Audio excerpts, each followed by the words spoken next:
call, and we know we want to serve people. So tell us a little bit about yourself and where you're gonna bring it to call today. Yeah, Gregory. Miss Shannon, pleasure to meet you. Thank you so much You too. for having me on. Good evening to you both, and good evening to everybody else, anybody that's watching right now. So, I live in Delaware. Um, I am a single dad. I'm 33, and I'm a recovered addict. Very proud of that, and I'm also a follower of Jesus Christ. And I have struggled with mental health issues most of my adult life. Um, and I know what it's like to feel alone. I know what it's like to feel worthless and to not feel good enough and to isolate and to seek very toxic vices and advice from people that I shouldn't seek advice from, to try to feel loved, to try to feel valuable.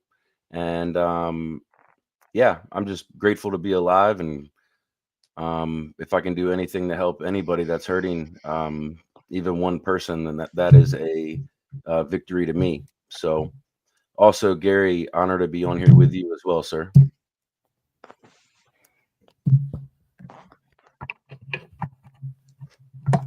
You see if we can get Gary back on and see if his audio is a little bit better. You there, Gary? You want me to unmute you? Oh, yeah, I'm here. How's that? Is that any better? Oh, that's a lot better. Okay. Now I got the echo happening in my headphones. So, what was the question again? Sorry, I was just filling the audio Just settings. tell the audience a little bit about you again and what you're bringing to the call tonight. So, a little bit about me.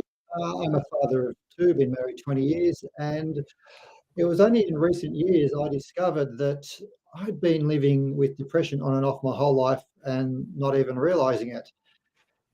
Now, I was pushing very hard, very performance oriented as a person, and I started to burn out, trying to hold career, family, and everything together.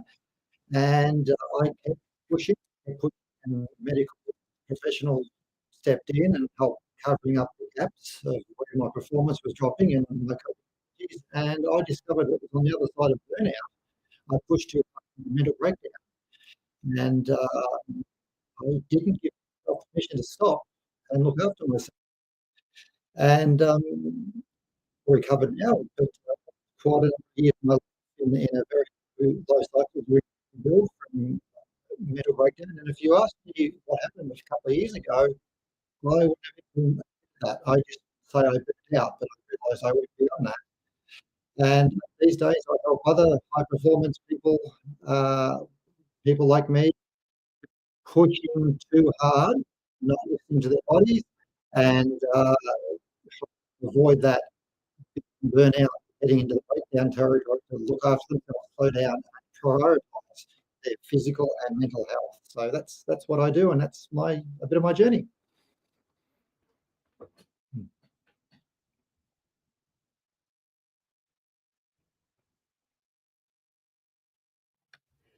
Thank you for sharing, Gary. Your audio's still a little off. It's choppy for some reason. I don't know what's going on. It might be because you're from the other side of the world. I don't know if anybody heard, but you're all the way from Australia, which is pretty amazing that you're joining us today. Yes, I've got some choppy audio. First time I'm having audio. I'm fiddling with it, but I don't know what else to do. I'm helping everyone. It's a little bit disconcerting.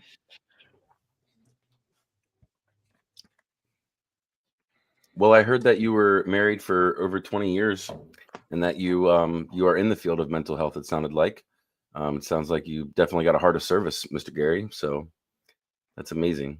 I know all Thank you. about tech issues, and it can be very frustrating when you have something when you want to share and add value. And Yeah.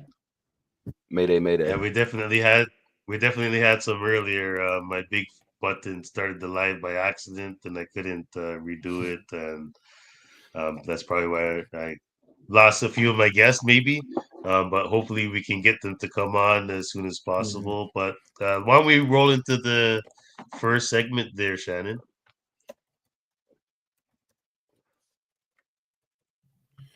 So, All as I right, had I'll said do it. earlier, oh, okay, go ahead. I'll do it. I'll do it. All right. So this segment is for the ones that who say I wasn't traumatized once, right? I've always just felt broken. So let's start off the question. What would you say to the people who feel like they've never okay, let me start this again. Let's start this with the question. What would you say to the people who feel like they've never belonged, not even in their own families? So who wants to start that off? I'll kick off with that. It's gonna sound a bit cliche, but you are enough, and acceptance starts with yourself. And if you're not fitting in where you are, then maybe you are that shining star trying to break through into something different to what you've been, the environment you put yourself in. I certainly found myself in situations where I didn't feel like I was quite confident, and making acceptance of that was a big part of my journey. So that's my minute on what I would say. You are who you are, and your authentic self, and from there.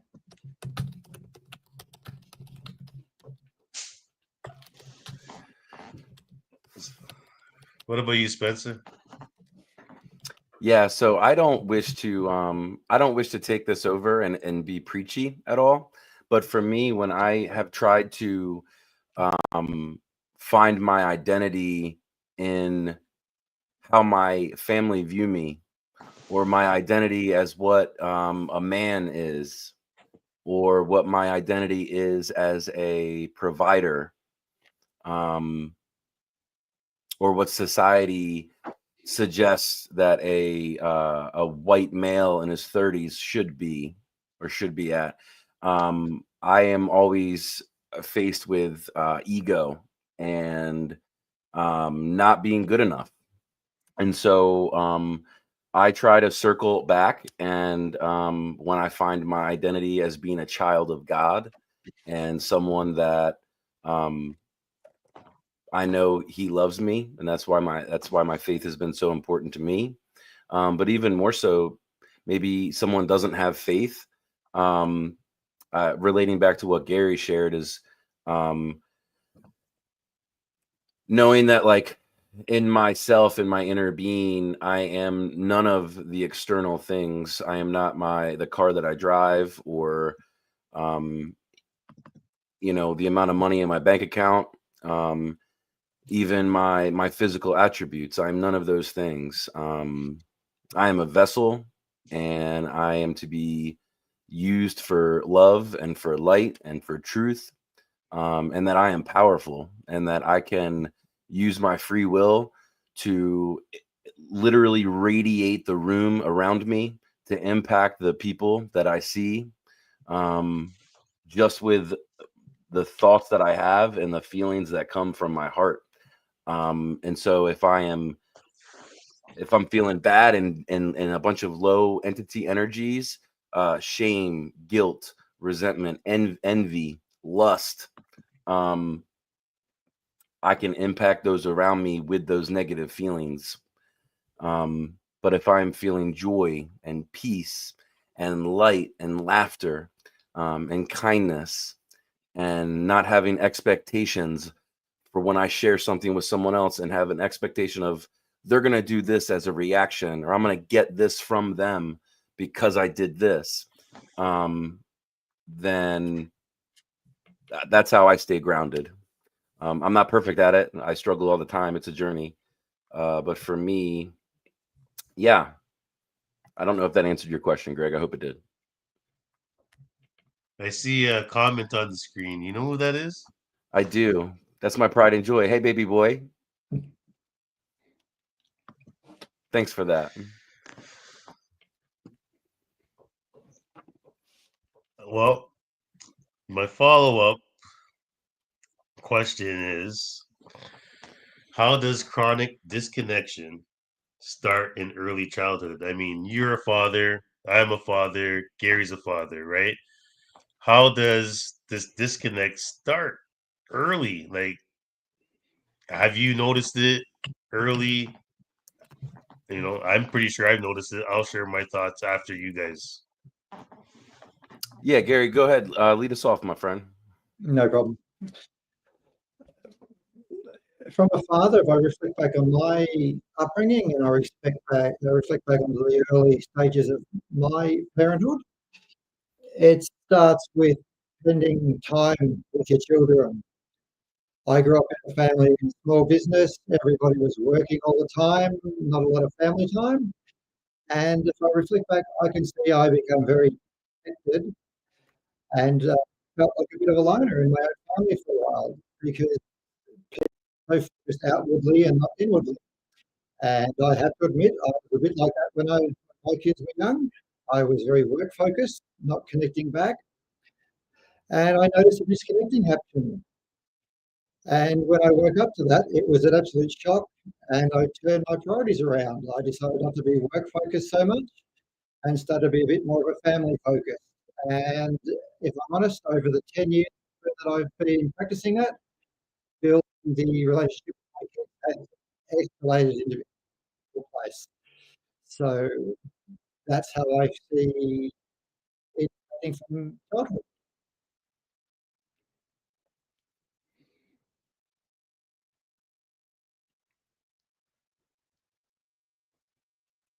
Can't hear you, Greg. I think that personally, if we're not detecting and correcting what the doctors miss, that we're going to miss the disconnect early in the children. The reason why I say that is because I do that regularly with my clients, and remotely or in person, I'm able to detect and see certain things that, you know, we're not really picking up. But I think the biggest thing really is, are we spending enough time? Are we actually giving them the attention that they actually need? Because if we actually gave them the attention that they need, we'd maybe see where the disconnect is going to start. But what do you think there, Spencer? I want to just clarify, is the timer in the top right corner, are these for fire rounds? Like, is that the intention? Well, it's the attention is, if you keep your answer under a minute, then it's easier to for the audience to follow, and it's easier to repurpose the content. But I mean, really, it's a suicide prevention call, right? And I know if I was probably gonna commit suicide, I wouldn't want somebody rambling.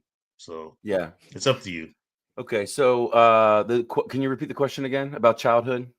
The disconnect starts early as childhood.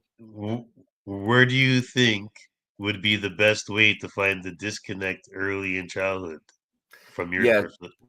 From my perspective, we are programmed from the moment we enter the physical world, good and bad, right? And punishment and reward. And so a baby does good, they're rewarded multiple times a day.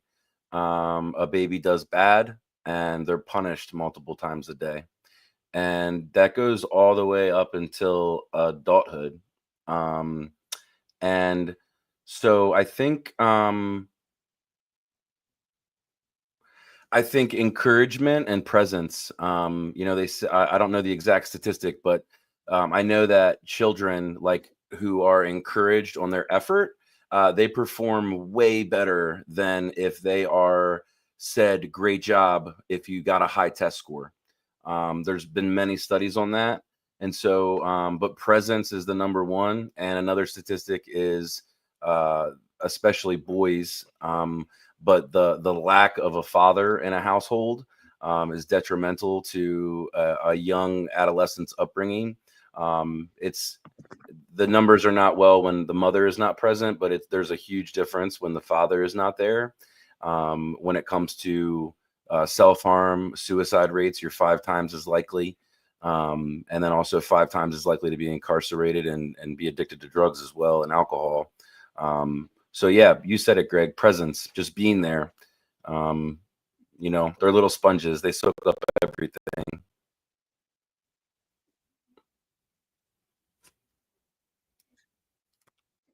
Shannon, I know you don't have any kids right now, but your dogs, right? I do, Your but dogs will go your dogs will go mental if you're not home. Like I can almost, tell you know. you from my own personal experience and also looking at how my dogs react, nurturing is super important. And I think, you know, as a woman, not being nurtured, but I think also just us being humans, if we're not nurtured as a child, then we're missing something, and that comes through into adulthood. And I think those who aren't nurtured as children, we have much more issues with self-esteem, anxiety, depression, feelings of belonging, even how we manage conflict, all of it, how we express ourselves, being assertive.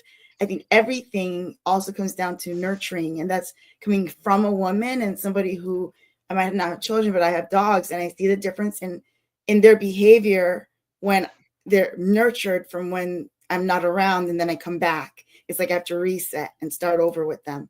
So they're hyper, they act up, they're starved for affection. And I think us as humans, we're kind of the same way too. So you know, I'm not saying humans are dogs, but I'm just saying that behavior wise, it's very similar between species. So that's what I've noticed. I know Shannon pointed out to me that the run of the show was a little bit different for her. I had two different things going on, but I mean, I think it's running pretty good. I think we can keep this kind of format going. So Mm-hmm. if we go into segment 3, here it says like body image issues, you know, dysphoria. Um, like I think that's an issue that is definitely, it doesn't matter if you're a teen, if it doesn't matter if you're an adult, you know, at some point or another, we all look in the mirror and we, you know, want a better result for ourselves. But for me, I was like over 350 pounds, and um, it definitely was a struggle to get under 200. Now I'm over 200. Now it's a struggle to get back, right? But a lot of people maybe right now maybe don't have that secret sauce, and they're like, I just want to give up. What would you say to them right now? Shannon? I have struggled with how I look and in terms of weight for a very long time. I've also struggled with my own appearance and feeling like, you know, not liking how I look, not thinking I'm pretty. And it's just, you know, it's funny because I've always struggled with that. Cancer and being on air and seeing myself, I'm like, oh my God, I am kind of pretty some days. And then other days I'm kind of like, oh, your face is a little chunky, you know. But with my cancer, I think my body image got so much worse because when I was a teenager, I'm like 5'2", 5'3". And as a teenager, at my heaviest, I was 150. So that wasn't too bad. And I was told that I was fat and I needed to lose weight. But now with my cancer, you know, I lost weight before treatment because I was, you know, not eating, not able to eat while I was in the hospital. And then I had surgeries. And then in the first 6 weeks of my chemo treatment, I gained 60 pounds in 6 weeks. And then I gained another 20 pounds after that. So, and I'm struggling to lose that weight. And so now I have to regain, like once I got comfortable in my body, when I got so small with cancer, it just left me so quickly. And then now I'm looking at my body and my weight is constantly a reminder of what I've gone through. And so now I struggle even more. So it's definitely something that's very close to me as, you know, as an issue. It's something that I experience every day and it's not easy.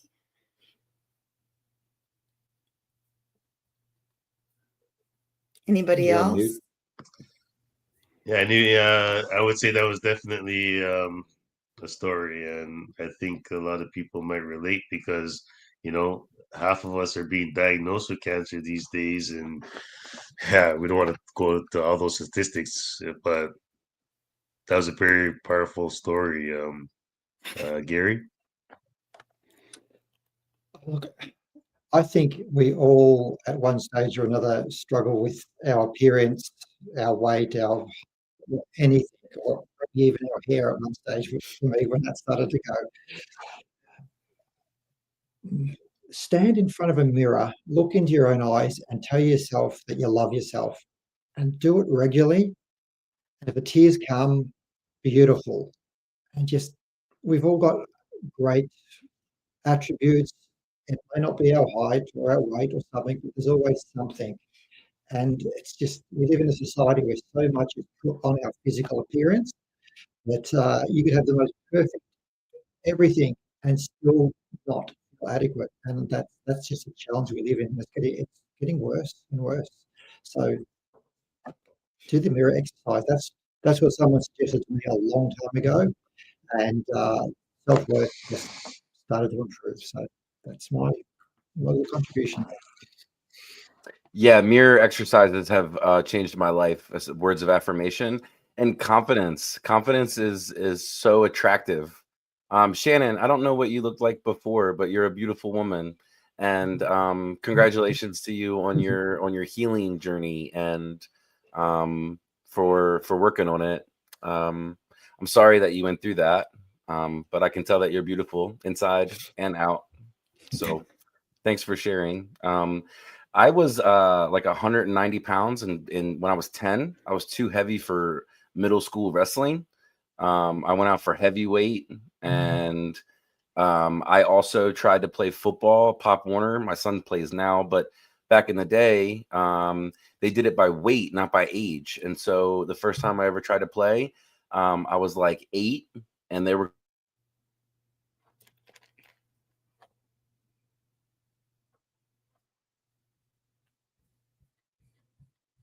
You're on mute, Greg. Yeah, we saw lost Spencer there, but for me personally, when I get really wanted to lose weight fast, it's 7-day fast.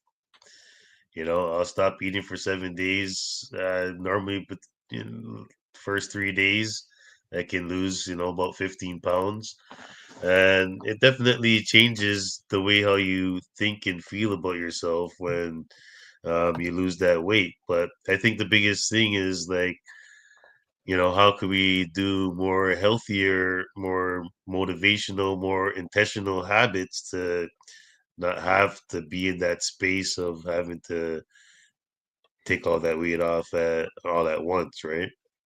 And I think um, when it comes to eating and not feeling secure, and I think it's a space that we really need to search out for help. And you definitely you can always reach out to Gary, me, Shannon, Spencer, any one of us that you feel comfortable with on the live, because we definitely want to make sure you succeed, right? And we want to make sure that you're here tomorrow and we can have a conversation. So hopefully Spencer's gonna be back on. His son loves him, and the only really follow up to that question that we really have to talk about is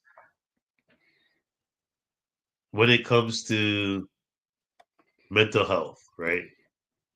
The mental health part.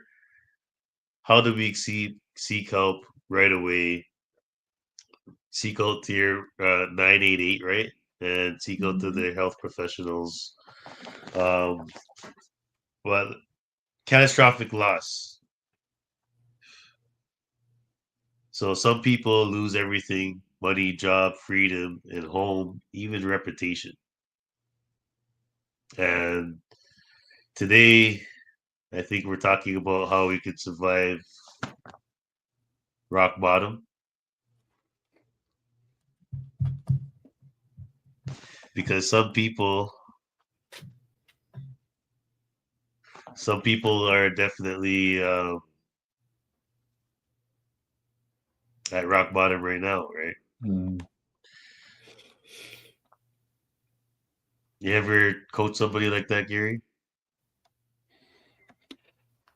Look, yes, and including myself.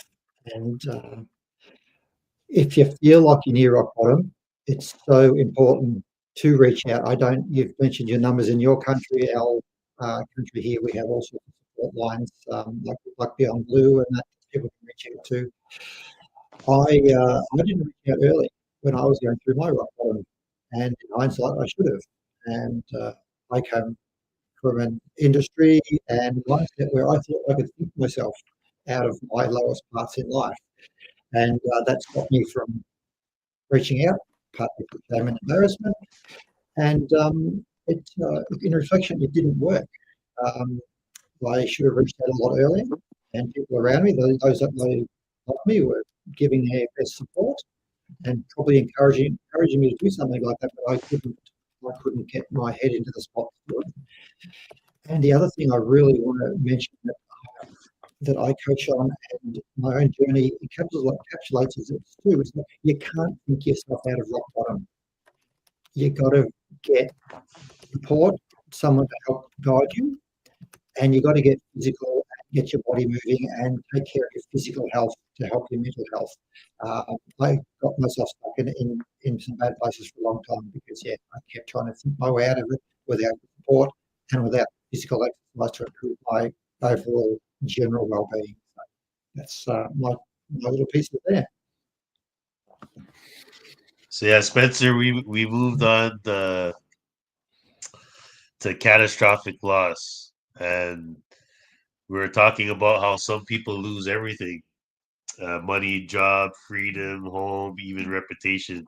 And today they like hit rock bottom, and like for you, when you identify is tied to performance, or what happens when it all crumbles? Like, have you dealt with it, or have you dealt with clients that that been in that situation? What's the fastest way you can get them out of that? When you're in a hole and you keep going down and you're spiraling, the very first thing is you can always put down the shovel. You can always stop where you're at. Really, stacking negative thoughts of I failed at this. Oh, I have no money. Oh, I suck. I have no friends. I have nothing. An exercise that I have learned recently from Stephen Furtick, which I've done with a couple of clients, is to get a piece of paper and literally think of one person in your life that might possibly want to help you. Just one person. Write it down on a piece of paper. Whether you think that would be an encouraging word, or maybe they have resources, anything. But more than like, you can think, no matter how bad you are, you can think of one person, and then when you come up with that person, write a second person, and then eventually you will have a list. And then just when you're all done your list, just create 10. uh, reach out to one person and say, hey, I'm going through this, can you help me, anything at all.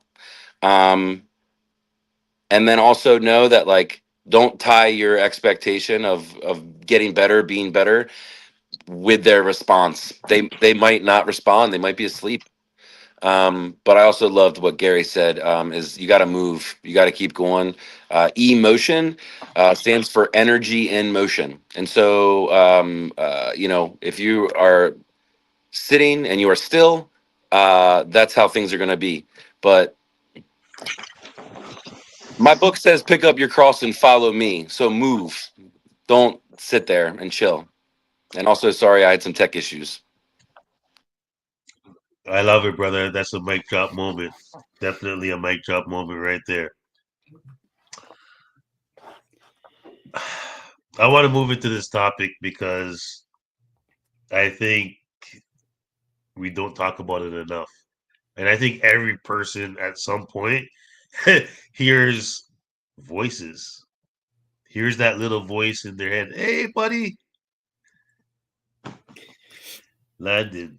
So, mental health, mental illness, hearing voices. So, What if your own brain is your biggest bully? Shannon, you want to read that next part? Sorry. So I don't actually have that in my script, I don't think, in my run of show, but I'm gonna just go Yeah. Based on my feelings and what I'm experiencing myself. I've been struggling with that my entire life, and then cancer somehow, after I hated myself, Gregory knows I shared on my own show, Blue Couch Chat, which I have as a cancer survivor of colon cancer. I was diagnosed at 29. I'll be 14 years out. Yes, I'm 43. I'll be 14 years out in a month. In October 5th, I'll be 14 years cancer free since my diagnosis. But somehow cancer made me love myself after I hated myself, going through hearing negative things about myself from my own family, my own parents, my own siblings. And then, I was sexually assaulted as a teenager, as a child, again, as an adult in my early years, several times. And that takes a really big toll on a person and how they feel. And then I didn't have anybody that I could talk to about it. I didn't talk to anyone about it for decades. And then cancer made me love myself again, because I was like, if you're worth fighting for yourself, and you did that in the split of a second, you were told you have cancer and it was, okay, God, we got this.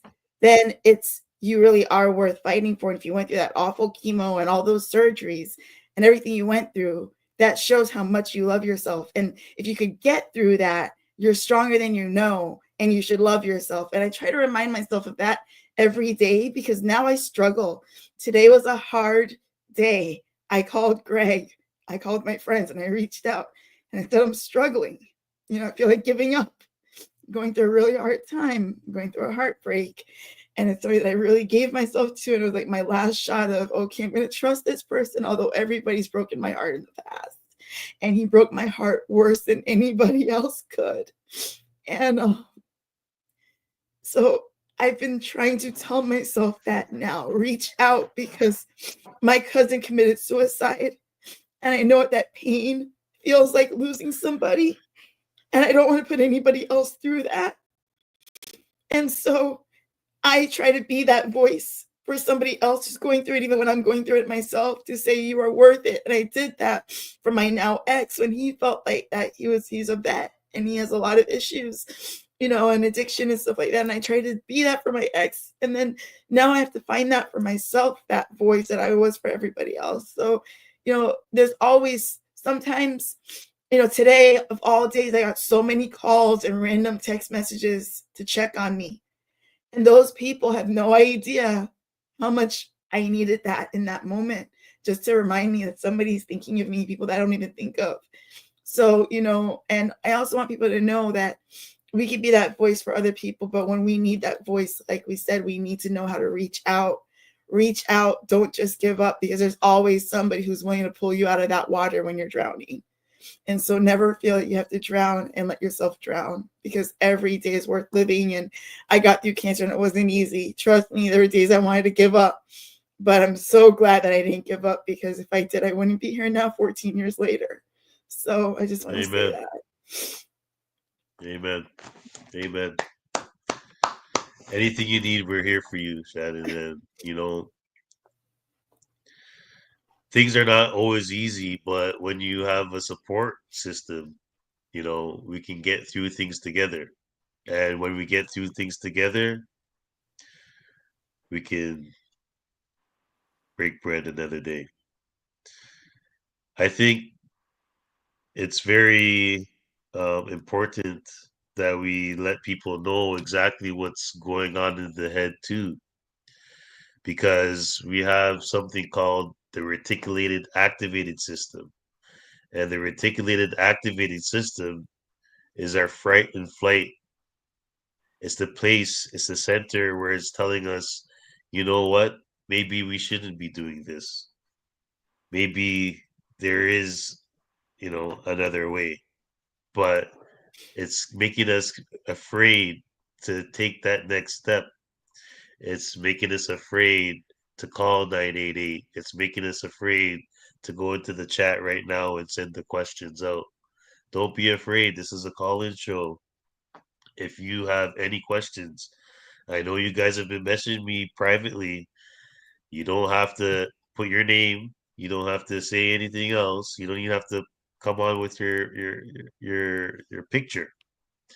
But that reticulated activated system is holding us back from seeking the help that we need right now. And simple thing that we can do is actually just stop and let's take a deep breath. Everybody, let's just take a deep breath. Try not to move your chest. Try to get it right down to the bottom of your belly because that's going to allow the oxygen to get down to the bottom of our lungs and to our brain and allow us to make a little bit better decisions right now. And if you don't feel like you want to give up right now, then you need to share this live because somebody else out there wants to give up. Spencer, what are the statistics right now? Because I read that 3 out of 5 Americans right now don't think that people have proper mental health right now in America. That sounds about right. I don't know the exact statistics of other things. I want to give Shannon some love right now, girl. I'm just meeting you tonight for the first time on this call, and the amount of courage it just took for you to get real right now with that and vulnerable, being the co-host of this group session and taking it live. I just want to say you're a badass. Uh, you got my vote of confidence, and I think you're awesome. And I'm so excited to learn about the Blue Couch chat, what you got going on there. Yeah, and you're loved. And I'm sorry you had a bad day. I hope this is a highlight of it for you. It's great that you had some texts and calls come up. And you're most definitely loved and worthy of love. And the guy that broke your heart, I have no idea what that situation is. And there's a cliche statement of, God's rejection is really God's blessing, or someone else's rejection is really God's blessing. But it's all learning, and probably not right now, but at some point down the road. I hope you find it in yourself to forgive him, because you deserve it. You deserve that for your peace. And there is most definitely somebody out here that would love to serve you the way a man is supposed to serve a woman, and love you and cherish you and appreciate you. Um, and so just keep focusing on building the best you that you can be, and he will show up. Yeah, that's it.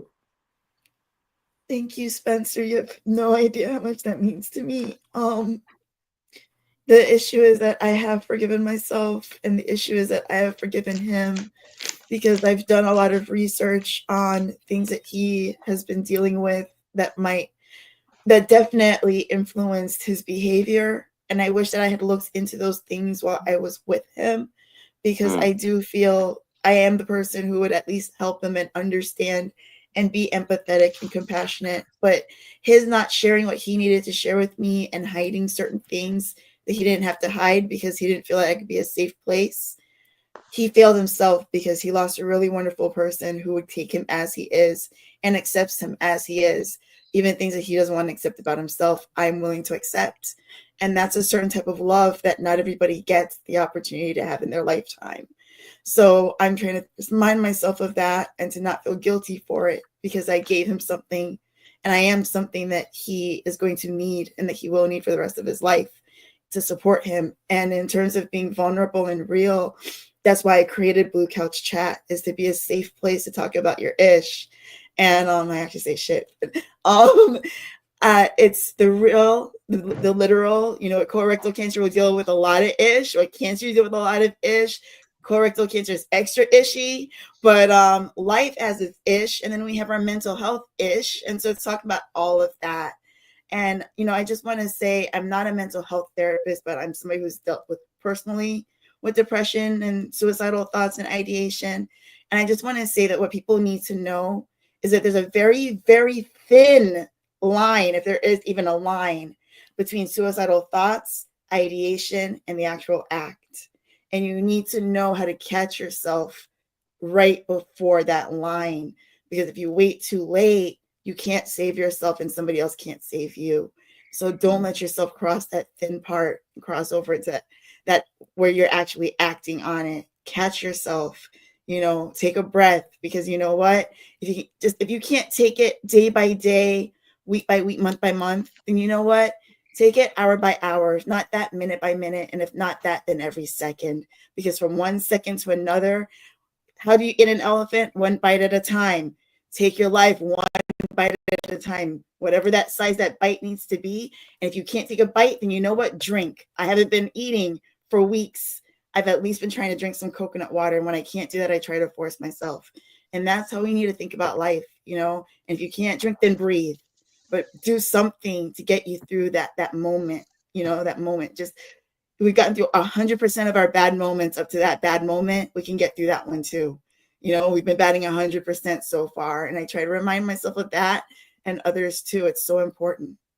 And what I've been through with cancer, I don't think anything can be worse than that. But I'm doing some courses and some reading. And I realized that in a book that I read, in a textbook, it says that people who have cancer actually don't survive. They don't deal with certain life issues that seem so small to others. We don't deal with them as easily after a cancer diagnosis. I would love to know why, and research that why it's so much harder to deal with stuff that's so minimal compared to what we went through already. But I think that would be something that would be really good for people to know. That should be public for people to know why when you have cancer, little things seem so much bigger. Wow. When I was in pain for 30 years and seeing over 30 specialists, I'm not saying that I've never thought about killing myself, because I have. And maybe I drew some attention to myself. But as you said, was I really ready to do it? I probably wasn't, but I definitely did draw attention to myself to maybe get the love I needed.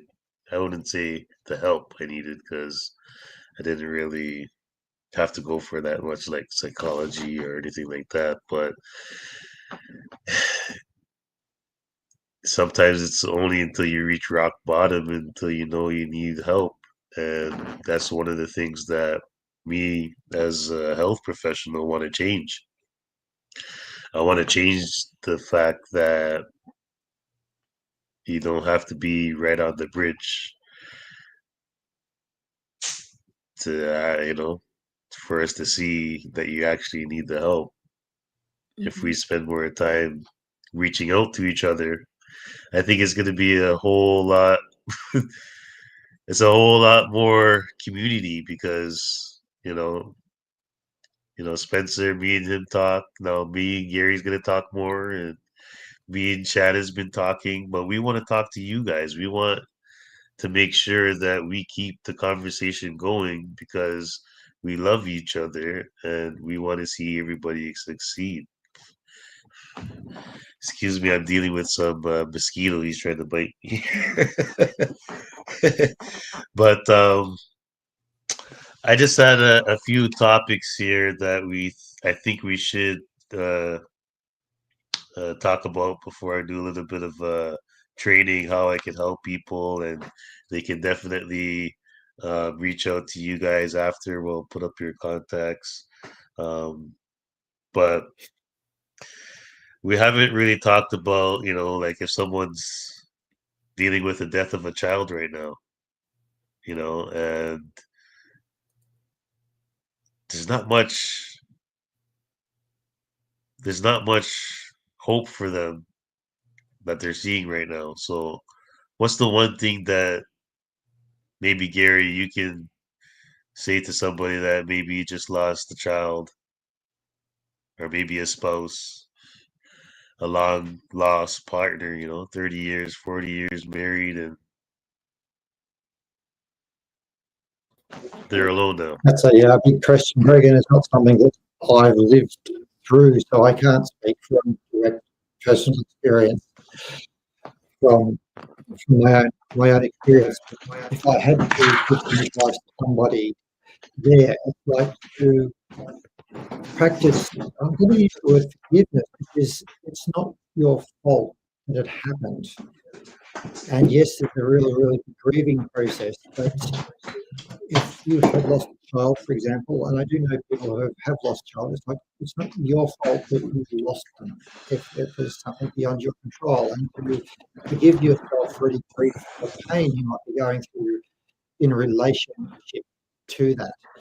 And as I said, I haven't lived through this, and I can only imagine how much tougher it would be. So that's my little wisdom there on that. And I'll just leave it at this because it's a sensitive topic, and maybe Spencer or Shannon might have some more insight. Definitely not comparing, but I've suffered miscarriages. I've actually had to have an abortion as a result of a sexual assault / rape. Recently lost my baby, my Chihuahua, who I had for 10 years, who got me through most of my survivorship and a quarter of my life. And just that loss, losing loved ones, losing friends. I just lost my best friend of 7 years who knew me more than anyone I've ever met in my life. Yuli, he was a fellow colon cancer survivor, and he fought for 8 years. I was the first person he met in this space, and we really bonded. And I walked him through cancer side by side. I was his ride or die, literally. And these losses, losing so many friends who are so young. And, there are weeks where I lose 3-4 friends in 1 week.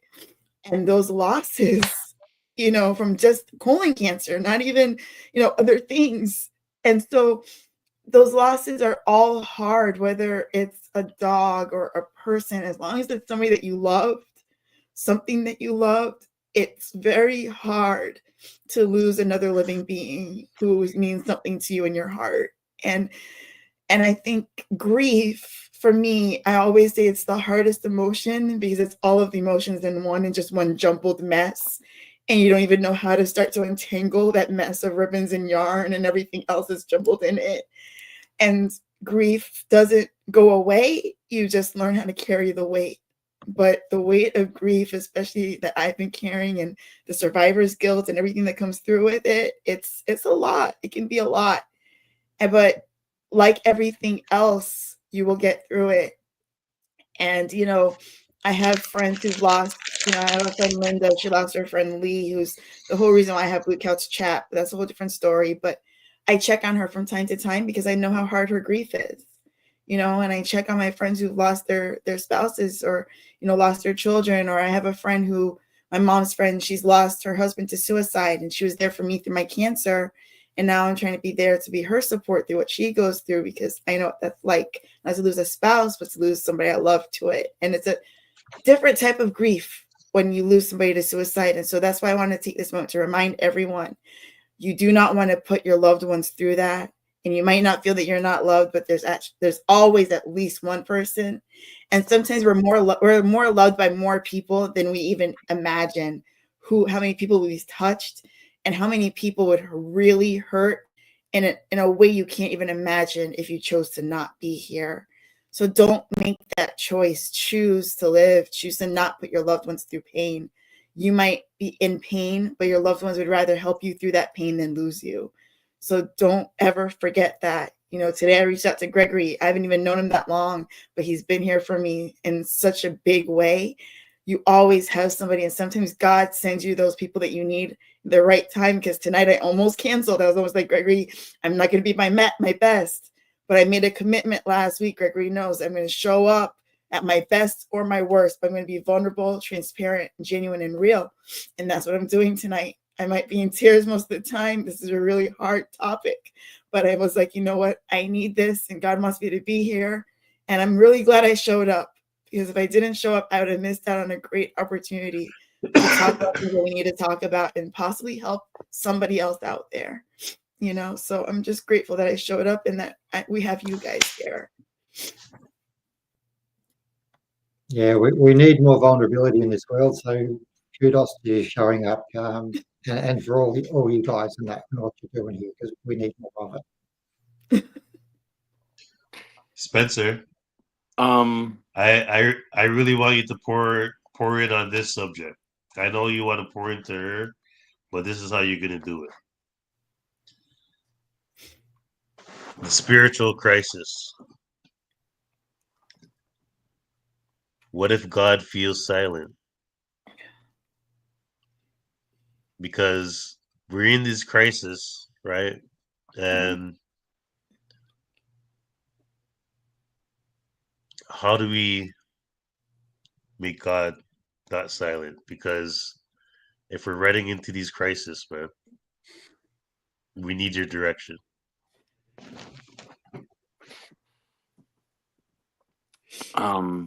First, I want to acknowledge anyone that ever listens to this or is currently that I have never experienced the loss of a living child. And I pray to God that that never happens. And also, um, losing a loved one or a family member that intentionally takes their life, that level of grief, in comparison to a car accident or a health concern, um, although very awful and traumatic, not to ever take away from the pain of that. Um, Knowing that somebody was going through something and either you were not aware or not paying attention, and maybe they did something but you kind of brushed it off, and then having to live with that forever. I was with someone for a little bit of time, somebody that helped me with my recovery, and she's actually the mother of one of my children. Um, Her brother took his life, and I saw the effects of that on that family, and also extended even into the community members. And it was years later. I mean, it impacts um, the rippling effects. My stepdad, who raised me, I've only seen him cry a few times my whole life. One of which, when he shared with me that his best friend throughout his whole childhood took his life. Um, and so, for me, spiritual warfare is real. It's a real thing. Um, God is alive and well, and He is working all the time, and He is working through you and for you. And at that same token, um, it's my belief. I don't wish to scare anyone. And if you don't believe this, I hope I don't disrespect you, but it's my belief also that you can open yourself up to attacks. Um, by committing sin, by hanging out with people that are doing bad things. You know, that gut feeling that you get, your intuition, that is discernment telling you in your soul and your being that this is not for me. I am not supposed to be here. And you should trust that. Um, and so when you are at that moment and you feel like your God, how come you are not here? How come, why did you let that happen to me? Why didn't you save me? And the big argument on this exact topic is, if there was a God, why would he let such an evil thing happen to me? um and that's why we have free will. To take this from a brother of mine, I hope it's okay that I'm going on a rant now, Greg. I apologize, but um, without free will, we couldn't have love. Because if God made us do certain things and we were like robots, then real, true agape love would not exist. You know, the Bible tells us to love thy brother, love thy neighbor, to love each other, but He doesn't make us do that. We get to choose that. We're supposed to. Um, And so for me, it was complete surrender. There was a moment where I wanted to really take my life. There's been times in my life where I've had real suicidal thoughts. And I mean, it took me literally crawling through the mud in a thunderstorm, being poured down sideways, literally crawling and just, dear Father God, please help me, screaming to him, Holy Spirit, Lord God, I'll do anything. God, help me, help me, help me. And it was for me a physical release of fear of a I get to live, I get to breathe. It's precious. It's such a precious gift to live. When you're in it, when you're in that moment, it is so difficult to realize that. I understand that. There are some things that can help you by fasting, okay? Not just from food, but from physical, the flesh wants not only Reese cups, but sex. It wants to feel good. It wants to watch TV, absorb, release endorphins, okay? By abstaining from pleasure, okay? And by prayer, and by also reaching out to others. And it says when two or more are gathered with me, he is with us. That's true. That is absolutely true. Right now the Holy Spirit is working right now. The universe, if that's what you want to call it, karma, all that good stuff. So surrender. Don't resist whatever moment is coming at you, however crappy it is. Let it flow. Let it I'm not explaining that properly. The Bible says when you get struck on this side, Jesus said to turn the other cheek and offer this. Okay, um, let it come. Have no fear. Thanks, Greg. You're muted. I'm gonna share a little bit about my story. So I started to feel a little bit better, but everything that I was doing was not sustaining. Everything that I was doing wasn't sustaining. I wasn't listening. I wasn't hearing God. But every time that I pressed scan on my program and I read the report, it said, if you want everything to go the way how you want, I need to fix my spiritual connection with God. It said that I needed to repair my relationship with God. So if you find yourself right now in a situation where you don't think you can make it the next 5 minutes and you don't hear God, well, I think it's time for you to call him. If you don't know how to call him, you can call Spencer, you can call me. But with the tool that we're going to show you at the end of the show, the same tool that I use, we can correct those frequencies in your head right now that are saying, I can't do it. But I'm saying, let's get those words out of your mouth.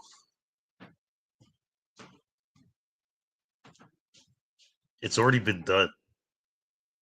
Otherwise, you wouldn't be here. So I don't want to draw this out too much. And I know Gary's in Australia. So Gary, why don't you give us some inspiration, motivation for your closing thought? Thanks, Greg. Look, know that you are enough by yourself and forgive yourself. Echo that mirror exercise, stare into the mirror, find your own self-love, and do it until the tears run if that's what you need to do. It can be life transforming. Thanks. Thank you so much, Gary. And Spencer, what do you think what do you think somebody needs to hear right now So they have a little bit of hope, and they'll call 988 or call us or do something other than commit suicide.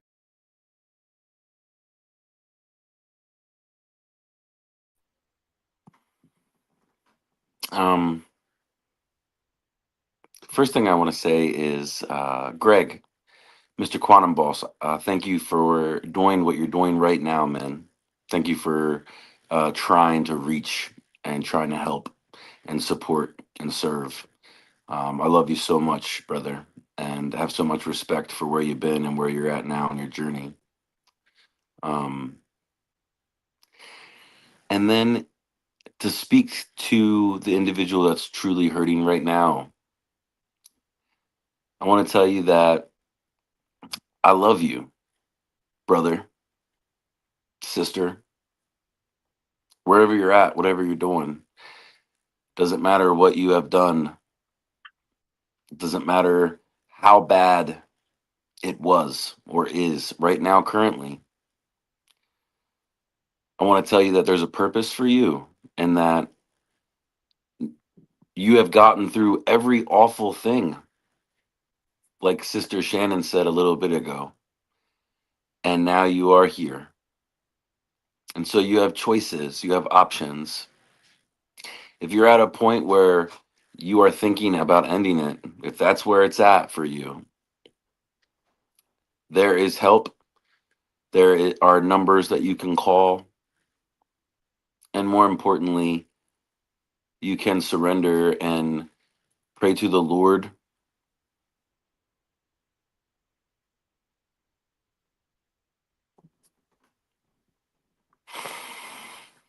Don't let your emotions rule you, my friend.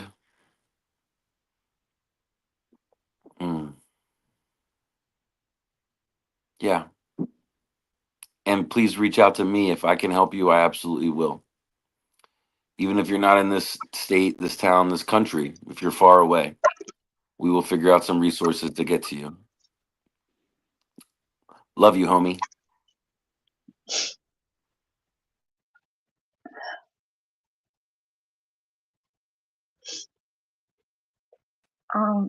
I just want to say, Spencer, thank you so much for everything that you said to me and for everything that you said to those who will be viewing, are viewing. But I also want to say, thank you to Gary as well for being here.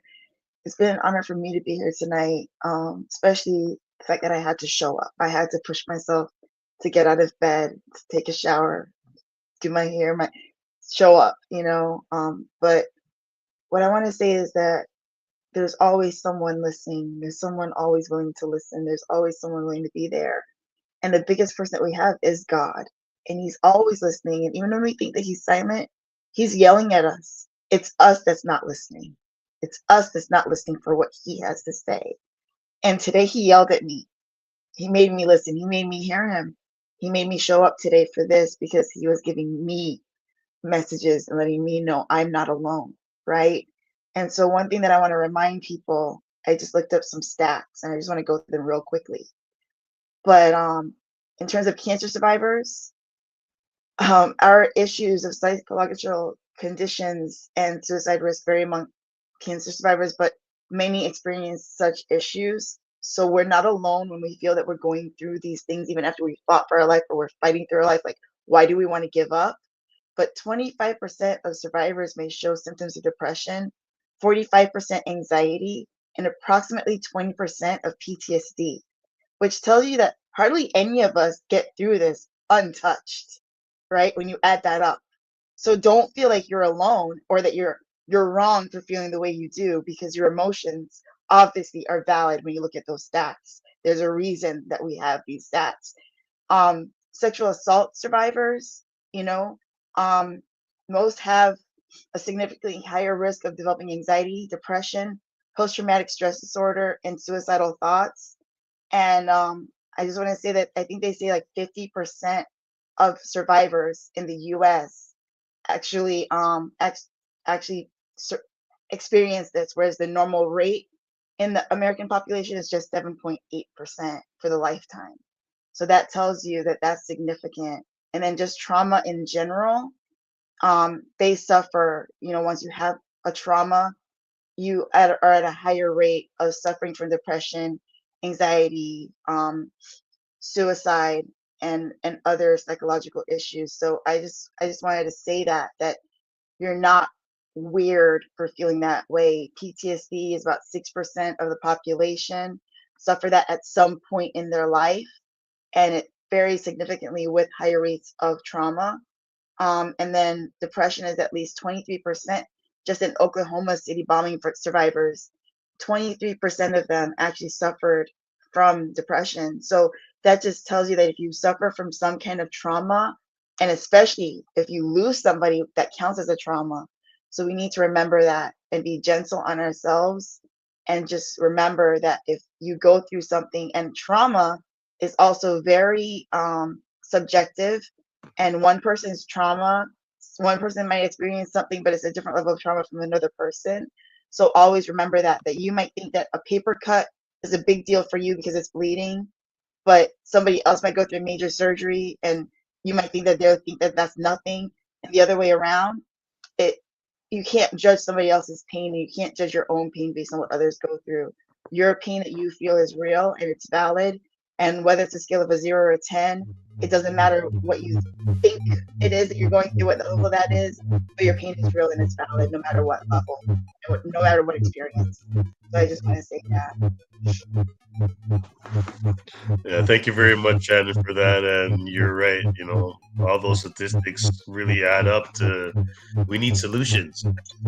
And right on the screen here is one of the solutions that I'm talking about, which is the AO scan. And this module that I'm showing here is the inner voice module. And right from your voice, even without it, you can isolate 100,000 frequencies, and we can detect and correct exactly what's going on inside the body. So if you're watching this live right now and you need a little bit of extra to stop from committing suicide, stop from hurting yourself, please message the show right now, and we'll send out this program to you. It's free. Anybody that signs up or calls in, even after the show, you'll get this recording so you can balance your frequencies. I don't know if I can get it a little bit bigger, but once you put in your first name, your last name, your email address, we can send it off to you, and you can get some balancing frequencies. But I'm just going to play a little video here. What is it? The Inner Voice Scan is an incredible part of AO Scan technology. It takes just a small snapshot of your voice and measures the audio frequencies, then plays balancing frequencies to create harmony in your body. Did you know that your vocal cords hold information about your thoughts, emotions, and your well-being? Inner Voice helps diminish the excess frequencies you may have and bolsters those you lack. Learn more about Inner Voice by tapping the question mark icon on the top right corner of your device. Are you ready to run an Inner Voice scan? Let's go. Tap the microphone button here to record your voice if you'd like to just do an Inner Voice scan. Tap this button if you'd like to do an Inner Voice and also a vital scan. You'll want to start by saying, "I am," followed by your first and last name, and continue talking about anything you'd like for 10 seconds. Now your report has been generated. Put on some headphones or earbuds and tap Balancing Harmonics to listen to your tones and bring your body into balance. Please remember, your reports are private and we do not save them. If you would like to keep them, tap on the Reports button to send them to your connected account email. One last thing. Towards the bottom, you will see the 4 notes which are out of balance for you at the time of your scan. To strengthen your results, use the recommended colored Lightwave glasses. Our proprietary Lightwave glasses come in 12 colors, and each carries its own benefits. We are so excited for you to try Inner Voice and immediately benefit from this incredible technology. Want more information? Tap on the question mark button to read all about Inner Voice.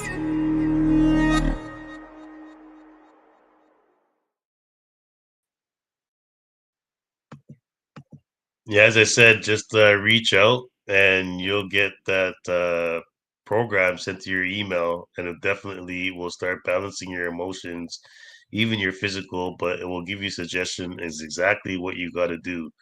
But as I said, or if I didn't know, I detect and correct what the doctors miss, but I also deal with very severe cases too. So PTSD, schizophrenia.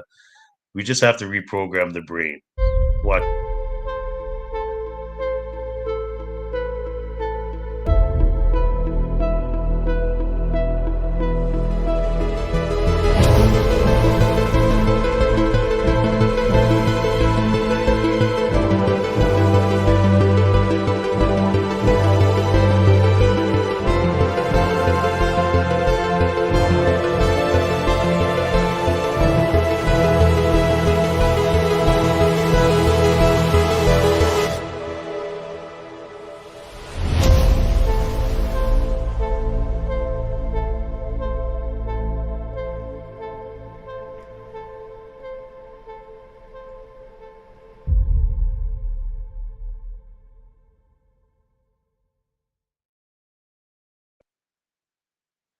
So yeah, if you're really stuck, I'm telling you, this hub will reprogram.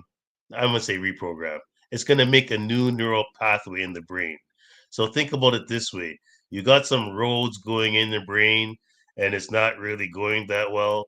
Well, I'm gonna bring the construction crew right to your brain, and we're gonna make new roads with the hub. With this little thing, it's used to be in $100,000 machine. Now I got it much cheaper. We can reprogram the brain. So if you got somebody that's dealing with schizophrenia, uh, suicidal thoughts, whatever, PTSD, remotely, in person, we have solutions. So that's pretty much it for the show today. Let's bring back on Shannon and see what inspiration she has for us. Um, I just want to close out by saying that just like I did tonight and I do on my hard days now, we have to show up. We have to show up for ourselves. We have to show up for others. And it doesn't matter what we look like. We could be a mess and we can still show up for ourselves like I did tonight. And I can still show up for others like I did tonight. And even when you're going through your own hardship, you can still help somebody else, even if it's just by sharing your own hardship and your own journey of what you're going through. You never know who needs to hear what you're going through, whether it's they're going through the same thing or something similar, or they thought that what they were going through was so bad and that, you sharing your journey helps them. And I just want to give one snippet of how that worked was that I had colon cancer and I had an ostomy. And my mom's friend in New York was diagnosed with breast cancer and she had a mastectomy. And we went up to visit her and give her some support, especially because I had cancer. We felt that I could understand and we could empathize with her journey. And I'm laying in her bed and she's there out in the living room with my mom and I fall asleep and I wake up and I'm covered in ish in her bed. And her bed is covered in my ish, my ostomy. I had a blowout. And I woke up screaming, crying, embarrassed, just everything, feeling bad for messing her bed up, just awful and traumatized. And they heard me screaming and they ran in, and I'm there covered in poop, standing up, screaming and eking and, crying and traumatized. And her friend just started laughing. And I thought she was laughing at me. And so I started screaming and crying more. But she said, "You have no idea how that helped me because I thought my journey was so bad I lost my boobs. But here you are covered in literal poop." And now I can laugh at it. But you never know how you being covered in your own ish, literally and figuratively, can help somebody realize that their own ish isn't so bad. And sometimes we go through this rough spot. Like in that moment, I never thought that 14 years later, I'd be talking about that moment on the screen publicly on the internet out forever and laughing about it. And that just tells you Yep. that sometimes in our worst moments, covered in ish, always stinky and smelly, later on we'll be able to laugh about it and share it freely. So I just want to say that, that's why it's important to get through those hard moments, because eventually you'll be where I am right now, where I can't stop laughing. So, total opposite of where I was back then, but yeah.